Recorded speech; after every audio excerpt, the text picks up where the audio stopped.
빌립보서 4장 14절부터 20절까지 함께 읽겠습니다. 그러나 너희가 내 괴로움에 함께 참여하였으니 잘하였도다. 빌립보 사람들을 너희도 알거니와 복음의 시초에 내가 마게도냐를 떠날 때에 주고받는 내 일에 참여한 교회가 너희 외에 아무도 없었느니라. 데살로니가에 있을 때에도 너희가 한 번뿐 아니라 두 번이나 나의 쓸 것을 보내었도다. 내가 선물을 구함이 아니요 오직 너희에게 유익하도록 풍성한 열매를 구함이라. 내게는 모든 것이 있고 또 풍부한지라. 에바브로디도편에 너희가 준 것을 받음으로 내가 풍족하니 이는 받으실 만한 향기로운 제물이요 하나님을 기쁘시게 한 것이라. 나의 하나님이 그리스도 예수 안에서 영광 가운데 그 풍성한 대로 너희 모든 쓸 것을 채우시리라. 하나님 곧 우리 아버지께 세세 무궁하도록 영광을 돌릴지어다. 아멘. 본문 말씀은 이제 마지막 부분에 해당이 되면서 이제 거의 빌립보 교회를 향해서 바울이 하고 싶었던 말씀들을 거의 다 하고 이제 마무리 단계에서 이 빌립보 교회가 사도 바울에게 헌금을 보낸 것에 대해서 감사하는 그러한 내용입니다. 10절에 보면 주 안에서 크게 기뻐했다고 했습니다. 크게 여기서 기뻐했던 이유는 바로 너희가 나를 생각하던 것이 이제 다시 싹이 났다. 너희가 또한 이를 위해서 생각은 하였으나 기회가 없었지만 이제 그 일들을 하게 되었다. 그러니까는 그 일이라는 것은 사도 바울에게 헌금을 물질을 도움을 주셨던 것에 대한 말씀입니다. 그것을 받고는 주 안에서 크게 기뻐했다고 말을 하고 있습니다. 그래서 사도 바울은 빌립보 교회에 대해서 감사하면서 헌금과 재물에 대한 여러 가지 자신들의 생각을 여기에 말을 하고 있습니다. 헌금에 대해서 우리들이 신앙적으로 어떤 관점을 갖고 있느냐에 따라서 우리가 하나님 앞에 봉사하고 헌신하는 그 정도가 차이가 많이 나게 됩니다. 오늘 이 빌립보 교회의 헌금은 어떻게 이루어졌으며 또 그 헌금에 대해서 바울은 어떤 관점을 가지고 있는지 그리고 헌금을 드리는 사람들의 결과에 대해서 한번 살펴보겠습니다. 첫째로 빌립보 교회의 헌금은 어떤 특징이 있느냐. 첫 번째는 15절에 보면은 빌립보 사람들아 너희도 알거니와 복음의 시초에 참여한 헌금이었습니다.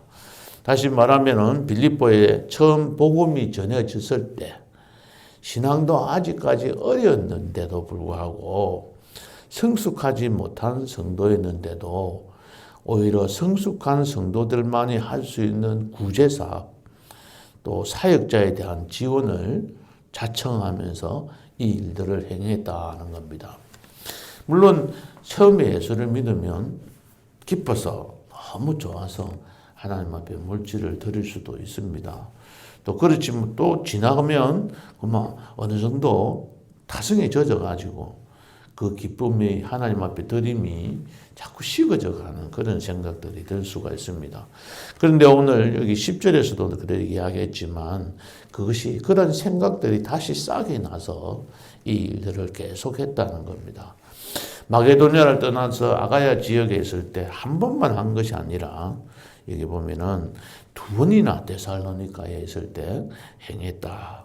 그러니까 빌립보 교회는 이 사도 바울의 헌금하는 것이 거의 생활화되다시피 되어졌다는 걸 말하고 있습니다.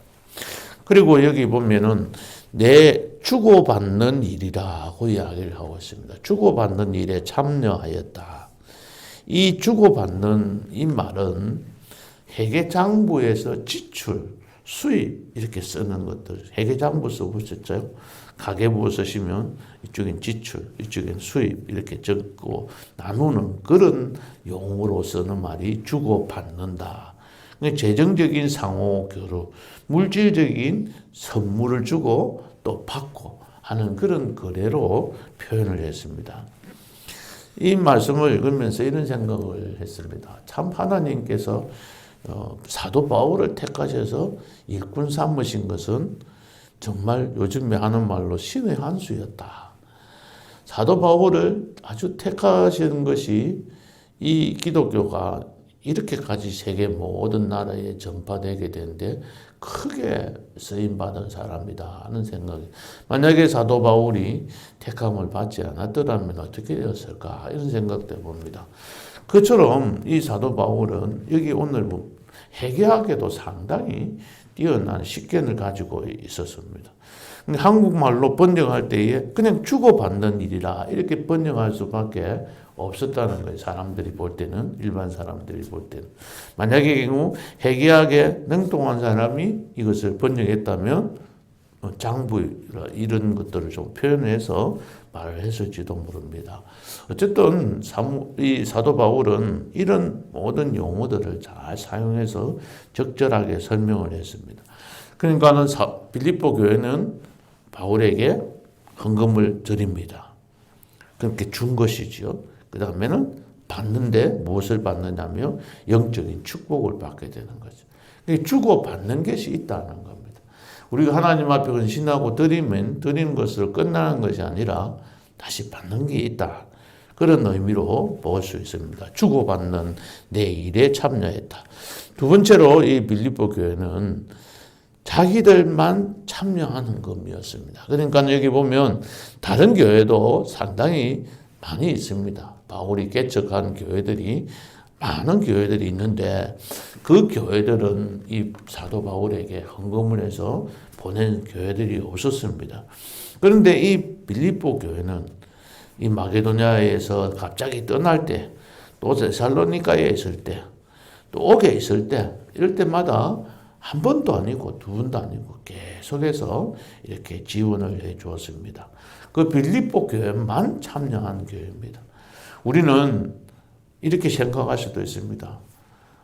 아시아에 있는 여러 교회들이 참 많이 있는데, 에베소에 있는 교회도 있는데, 골로새 교회도 있는데, 다 선문화 교회도 있고 다 여러 교회들, 데살로니가 교회도 있는데 그 교회도 안 하는데 왜 우리가 해야 되는데 이렇게 생각할 수도 있잖아요. 그런데 그게 안 하니까 내가 해야지. 내라도 해야 되는 겁니다. 누가 안 하기 때문에 누구를 눈치를 보고 살피면서 하는 것이 아니라 아니면 나만이라도 충성하고 살아가겠다 하는 그런 마음 자세가 필요하다. 세 번째는 이 바울의 괴로움에 참여했다. 14절에 보면은 내 괴로움에 함께 참여하였다고 했습니다. 이 헌금을 드린 것이 바울에게 물질을 보낸 것이 사도 바울의 괴로움에 그 고난에 함께 참여한 그 헌금이라는 겁니다. 우리가 물질을 드릴 때에 그냥 전혀 아깝지 않게 드리는 사람이 거의 없지 않습니까? 아무리 기뻐도 계산대보가 요만큼만 드리면 되겠다 이런 생각하고 드릴 때가 참 많습니다. 그런데 이 드리는 이 마음도 계속 사도 바울이 그 고난을 당하는 일에 함께 참여하는 것이다. 그리고 이렇게 함으로써 바울의 짐을 들어주는 일이 되기 때문에 이 빌립보 교회에 헌금한 것은 이러한 특징들이 있습니다. 더 자세하게 살펴볼 수 있습니다만은 그 정도 하고 그러면은 이 빌립보 교회에 교인들이 보낸 헌금에 대해서 바울은 어떤 생각을 가지고 있느냐? 첫 번째는 17절을 한번 읽어보겠습니다. 내가 선물을 구함이 아니요 오직 너희에게 유익하도록 풍성한 열매를 구함이라. 아멘. 이것을 이 열매라는 말이 나오는데 이 열매라고 해당되는 카르폰이라는 이 단어는 투자로 얻어지는 배당금. 그러니까는 우리가 어디에 투자를 하고 거기에 대해서 1년 동안 또는 어느 기간이 지나면 그 회사에서 배당금을 돌려주는 겁니다. 투자를 하고 난 뒤에 얻는 이익금을 열매라고 하는 거예요. 그러니까는 아까도 말씀드렸듯이 이 열매라는 것이 회계학 용어라는 겁니다. 무슨 어디에 돈을 투자하고 난 뒤에 받는 배당금. 그래서 풍성한 열매라는 것은 빌립보 교인들이 투자를 해서 받는 배당금과 같이 그 이익금을 이야기하는 겁니다. 그러니까 헌금을 하고 난 뒤에 풍성한 열매를 구한다는 것은 거기에 대한 보답을 또 다른 축복을 받게 되는 것을 말합니다. 그래서 이런 뜻을 살려서 17절을 다시 번역하면은 내가 바라는 것은 선물이 아니고 내가 바라는 것은 기도하는 것은 선물이 아니라 여러분의 장부에 여러분들이 갖고 있는 그 회계 장부에 풍성한 열매가 더해지는 것, 더 많이 기록되는 것을 나는 구합니다. 이렇게 이야기하는 거죠. 바울은 빌립보 교인들이 보낸 그 헌금을 그들의 영적인 삶에 대한 투자를 한 것으로 보고 그것이 이익 배당금 역할을 하여서 그들의 영적으로 많은 유익을 가져오게 되기를 풍성하게 되기를 구하고 있습니다. 이처럼 사도 바울은 하나님 앞에 드린 그 헌물이 결국은 성도들에게 보상이 되어서 커다란 보상, 자기에게 드린 것, 하나님 앞에 드린 것 그 이상으로 보답해 주는 것입니다. 그러한 영적 체험들을 좀 더 많이 누리시는 성도님 되시기를 바랍니다. 우리가 저도 저희 지금까지의 신앙 삶을 보면 생각해 보면 하나님 앞에 특별히 어떤 헌금을 작정해서 드리고 나면 하나님께서 그것보다 배 이상으로 저에게 다시 돌려줬던 그런 경험들이 많이 있습니다. 어쨌든 하나님께서는 이 물질을 풍성한 열매로 다시 되돌려주는 거예요. 우리가 무엇을 씨를 뿌리고 나면 거기에서 수확을 걷는 것 같은 그런 풍성한 열매를 라고 이 사도 바울은 보고 있습니다. 두 번째는 18절입니다. 함께 읽어보겠습니다. 내게는 모든 것이 있고 풍부한지라 에바브로디도펜에 너희가 준 것을 받음으로 내가 풍족하니 이는 받으실 만한 향기로운 제물이요 하나님을 기쁘시게 한 것이라. 아멘. 받으실 만한 향기로운 제물이다. 하나님을 기쁘시게 하는 제물이다. 사도 바울은 빌립보 교회 성도들이 보낸 이 선물을, 이 물질을 하나님께 드려진 향기로운 제물로 보았다는 겁니다. 결국은 사도 바울에게 준 것이 아니고 하나님 앞에 드린 제물이라는 겁니다. 구약적인 표현이죠. 구약시대 때 하나님께 제사를 지낼 때 하나님께 드려진 많은 동물들, 비둘기, 그리고 곡물들과 같은 그러한 제물이라고 본 것입니다. 자기 자신에게 준 것이 아니라 하나님 앞에 드려진 것으로 본 것입니다. 그래서 하나님 앞에 바쳐진 그 헌물이 바로 하나님께서 기쁘게 사용하신다고 본 겁니다. 그러니까 우리들이 교회에 헌금을 하고 또 어떤 기부를 해서 다른 사람들을 도와주는 일에 우리가 물질로 구제하고 이렇게 하는 일들이 그 사람에게 준 것이 아니고 그 사람을 도와준 것이 아니라 하나님 앞에 드려진 제물이다. 향기로운 제물이라고 말을 하는 겁니다. 그러니까는 사도 바울은 이 헌금을 첫 번째는 풍성한 열매다. 너희들이 뭔가 씨를 뿌리고 난 뒤에 풍성하게 거두는 것처럼 그런 열매가 되어서 돌아올 것이고 두 번째는 하나님 앞에 드려지는 하나님을 기쁘시게 하는 향기로운 제물이다. 이렇게 봤던 겁니다. 그러니까 우리들도 하나님 앞에 드릴 때에 그러한 마음으로 드려야 합니다. 그러면 이런 헌금을 드린 결과는 어떻게 됩니까? 첫 번째, 풍성한 열매를 맺게 됩니다. 아까 말씀드렸듯이 영적으로 우리가 투자를 하는 겁니다. 헌금을 하는 것은. 그러므로 하나님께서 영적인 배당금을 우리들에게 돌려주시는 것이죠. 그것을 받아 누리본 사람들은 하나님 앞에 더욱더 기쁨으로 드릴 수가 있는데 그렇지 못하면 잘못하면 이 물질 때문에 시험을 받기도 합니다. 이 바울은 이렇게 봤습니다. 우리가 빌립보 교인들이 헌금을 하나님 앞에 드립니다. 그러면 하나님께서는 풍성한 열매로 되돌려 주는 것이죠. 그러면 그것도 그 하나님 받으신 그 하나님은 복음 사역자들의 복음 사역을 위해서 필요한 물질들을 줍니다. 그러면 사도 바울과 같은 복음 사역자들은 또 열심히 복음 사역에 충성해서 하나님의 복음에 하나님 나라를 건설하는 일에 사용하는 겁니다. 이 사도 바울은 빌립보 교인들로부터 물질적인 도움을 받습니다. 그러면 이 또 바울은 빌립보 교회를 향해서 영적으로 축복 기도를 하게 됩니다. 그래서 이런 삼각형이 헌금의 삼각형이 이루어져서 하나님과 빌립보 교회 성도들과 바울이 서로 상호작용을 하면서 이렇게 큰 역할을 하는 것이 헌금이다는 말씀. 그래서 우리는 이 헌금을 통해서 하나님께서 풍성하게 채워주신다. 그리고 19절 함께 읽겠습니다. 나의 하나님이 그리스도 예수 안에서 영광 가운데 그 풍성한 대로 너희 모든 쓸 것을 채우시리라. 아멘. 하나님께서 영광 가운데 풍성하게 채워주신다고 했습니다. 영광스러운 이 헌금이 영광스러운 것이다. 이 땅에서도 영광스러울 뿐만 아니라 하나님 나라에서도 영광스러운 것이죠. 그런데 오늘 여기에 영광 가운데 이 말은 우리가 영적인 영광스러움보다도 이 땅에서 오히려 영광스러움을 그러한 삶을 살아갈 수 있다. 그런 가운데서 풍성하게 채워주신다는 겁니다.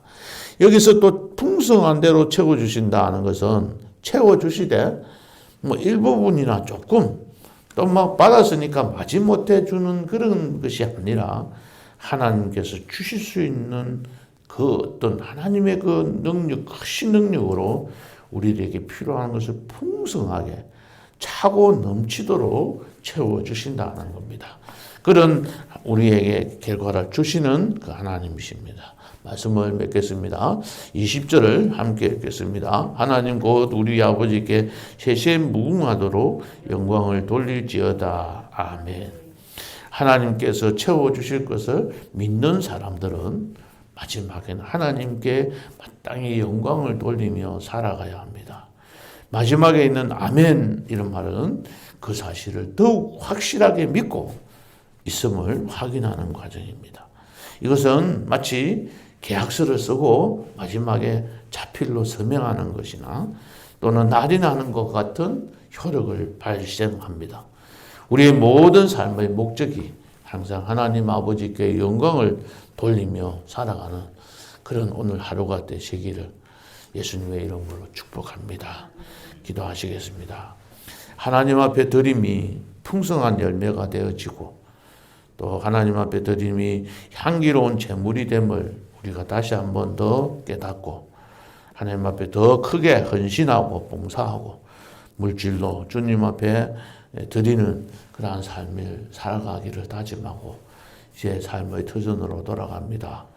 하나님 저희들이 이러한 마음들을 바울이 헌금을 보고 생각했던 그런 관점과 같이 그렇게 우리가 하나님 앞에 드려지는 삶을 살아가게 하시고 또 빌립보 교회 성도들처럼 하나님 앞에 온전히 충성스럽게 헌신하며 살아가는 복된 성도들이 될 수 있도록 하나님 축복하여 주옵소서. 예수님 이름으로 기도하옵나이다. 아멘.